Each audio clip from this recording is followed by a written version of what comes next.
ವೀಕ್ಷಕರೇ, ಸ್ಪಿರಿಚುವಲ್ ಲೈಫ್ಗೆ ಸ್ವಾಗತ ಸುಸ್ವಾಗತ.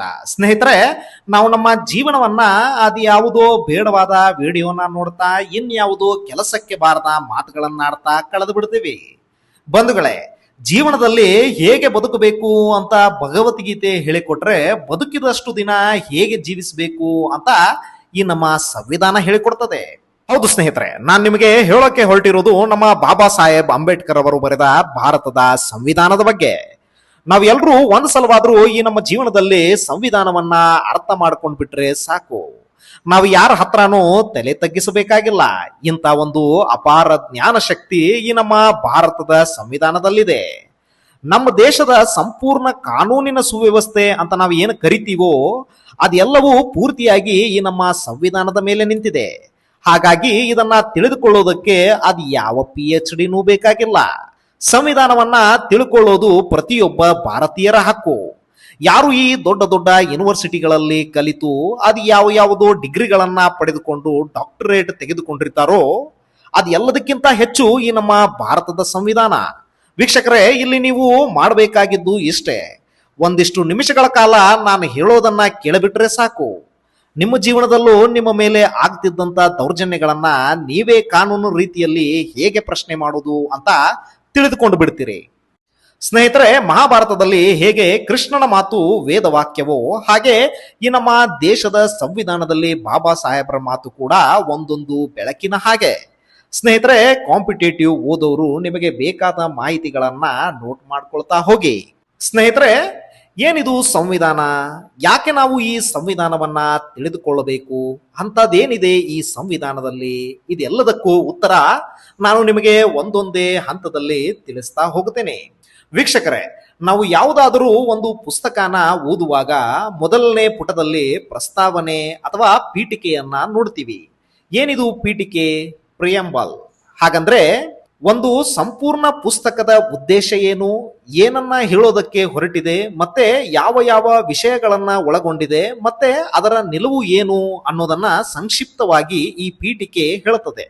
ಹಾಗಿದ್ರೆ ಈ ನಮ್ಮ ಭಾರತದ ಸಂವಿಧಾನದ ಪೀಠಿಕೆಯಲ್ಲಿ ಏನಿದೆ ಅಂತ ನೋಡ್ತಾ ಹೋದ್ರೆ, ಭಾರತದ ಪ್ರಜೆಗಳಾದ ನಾವು ಭಾರತವನ್ನು ಸಾರ್ವಭೌಮ, ಸಮಾಜವಾದಿ, ಜಾತ್ಯತೀತ, ಪ್ರಜಾಸತ್ತಾತ್ಮಕ ಗಣರಾಜ್ಯವನ್ನಾಗಿ ರೂಪಿಸುವುದಕ್ಕಾಗಿ ಭಾರತದ ಎಲ್ಲ ಪ್ರಜೆಗಳಿಗೆ ಸಾಮಾಜಿಕ, ಆರ್ಥಿಕ ಮತ್ತು ರಾಜಕೀಯ ನ್ಯಾಯವನ್ನು, ವಿಚಾರ, ಅಭಿವ್ಯಕ್ತಿ, ನಂಬಿಕೆ, ಧರ್ಮ ಮತ್ತು ಉಪಾಸನೆಯ ಸ್ವಾತಂತ್ರ್ಯವನ್ನು, ಸ್ಥಾನಮಾನ ಮತ್ತು ಅವಕಾಶಗಳ ಸಮಾನತೆಯನ್ನು ದೊರೆಯುವಂತೆ ಮಾಡುವುದಕ್ಕಾಗಿ ವ್ಯಕ್ತಿ ಗೌರವ, ದೇಶದ ಏಕತೆ ಮತ್ತು ಸಮಗ್ರತೆಗಾಗಿ ಎಲ್ಲರಲ್ಲಿ ಭ್ರಾತೃತ್ವ ಭಾವನೆಯನ್ನು ಮೂಡಿಸುವುದಕ್ಕೆ ದೃಢ ಸಂಕಲ್ಪ ಮಾಡಿ ನಮ್ಮ ಸಂವಿಧಾನ ಸಭೆಯಲ್ಲಿ 1949ನೇ ಇಸವಿಯ ನವೆಂಬರ್ ತಿಂಗಳ 26ನೆಯ ದಿನದಂದು ಈ ಸಂವಿಧಾನವನ್ನು ನಮಗೆ ನಾವೇ ಅರ್ಪಿಸಿಕೊಂಡು ಅಂಗೀಕರಿಸಿ ಶಾಸನವಾಗಿ ವಿಧಿಸಿಕೊಂಡಿದ್ದೇವೆ.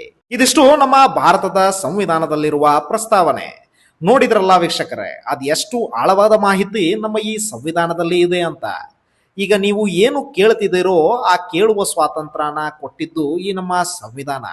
ನಾವು ನಮ್ಮ ಇಷ್ಟದಂತೆ ಕೆಲಸ ಮಾಡ್ತೀವಿ, ನಮ್ಮ ಇಷ್ಟದಂತೆ ಮಾತಾಡ್ತೀವಿ ಅಂತಂದ್ರೆ ಅದಕ್ಕೆಲ್ಲ ಈ ನಮ್ಮ ಬಾಬಾ ಸಾಹೇಬರು ಕೊಟ್ಟ ಸಂವಿಧಾನನೇ ಕಾರಣ. ಹಾಗಿದ್ರೆ ಈ ಪ್ರಸ್ತಾವನೆ ಅಥವಾ ಪೀಠಿಕೆಯನ್ನ ಮೊದಲು ಧ್ಯೇಯಗಳ ನಿರ್ಣಯ ಅಂತ ಕರಿತಿದ್ರು, ಅಂದ್ರೆ ಆಬ್ಜೆಕ್ಟಿವ್ ರೆಸಲ್ಯೂಷನ್. ಇದನ್ನ ಮೊದಲು ಹೇಳಿದವರು ಜವಾಹರ್ಲಾಲ್ ನೆಹರು. ಹೇಗೆ ನಾವು ಕಟ್ಟಡವನ್ನ ನಿರ್ಮಾಣ ಮಾಡಬೇಕಂದ್ರೆ ಬ್ಲೂ ಪ್ರಿಂಟ್ ಮುಖ್ಯವೋ ಹಾಗೆ ಈ ಸಂವಿಧಾನವನ್ನ ರಚನೆ ಮಾಡೋದಕ್ಕೆ ಈ ಧ್ಯೇಯಗಳ ನಿರ್ಣಯನೂ ಅಷ್ಟೇ ಮುಖ್ಯ ಅಂತ 1946 ಡಿಸೆಂಬರ್ 13ರಂದು ಜವಾಹರ್ಲಾಲ್ ನೆಹರು ಅವರು ಈ ಸಂವಿಧಾನದ ಧ್ಯೇಯಗಳ ನಿರ್ಣಯದ ಬಗ್ಗೆ ಹೇಳ್ತಾರೆ. ಜನವರಿ 26, 1947ರಂದು ಈ ಪ್ರಸ್ತಾವನೆಯನ್ನ ಅಂಗೀಕರಿಸ್ತಾರೆ. ಅದಾದ ನಂತರ ಒಂದು ಸಣ್ಣದಾದ ವೋಟಿಂಗ್ ಕೂಡ ನಡೀತದೆ. ಈ ಪ್ರಸ್ತಾವನೆಯನ್ನ ಸಂವಿಧಾನಕ್ಕೆ ಸೇರಿಸೋದು ಬೇಡವೋ ಅಂತ. ಆ ದಿನ ಅಕ್ಟೋಬರ್ 17, 1947. ಅದಾದ ನಂತರ ನವೆಂಬರ್ 26, 1949ರಂದು ಈ ಪ್ರಸ್ತಾವನೆಯನ್ನ ಜಾರಿ ಮಾಡಲಾಯಿತು.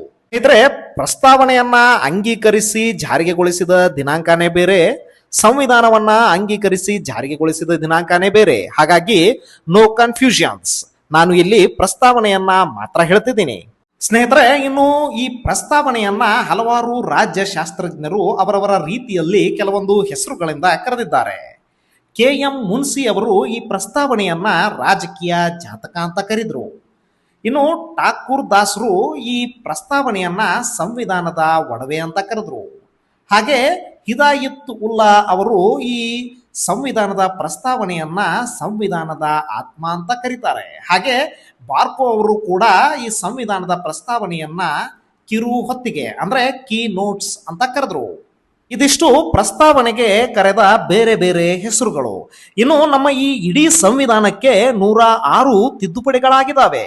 ಆದರೆ ನಮ್ಮ ಈ ಸಂವಿಧಾನದ ಪೀಠಿಕೆ ಅಂದ್ರೆ ಪ್ರಸ್ತಾವನೆಗೆ ಇಲ್ಲಿವರೆಗೂ ಕೇವಲ ಒಂದೇ ಒಂದು ಸರಿ ತಿದ್ದುಪಡಿ ಆಗಿದೆ.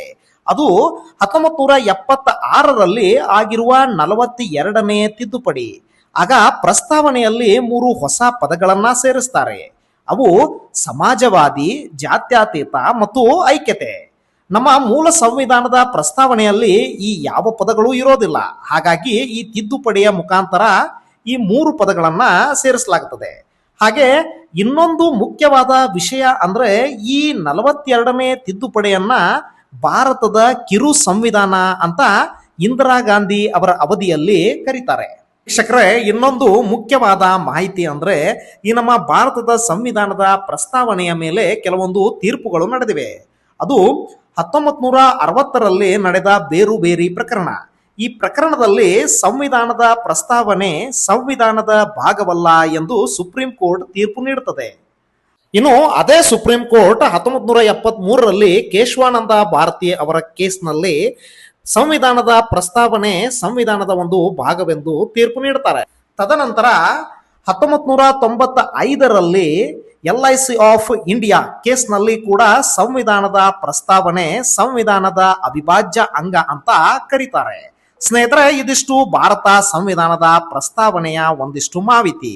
ಇನ್ನಿಷ್ಟು ಹೆಚ್ಚಿನ ಇಂಟ್ರೆಸ್ಟಿಂಗ್ ಮಾಹಿತಿಯೊಂದಿಗೆ ಬರ್ತೀನಿ. ಅಲ್ಲಿವರೆಗೂ ಸರ್ವೇ ಜನ ಸುಖಿನೋ ಭವಂತು.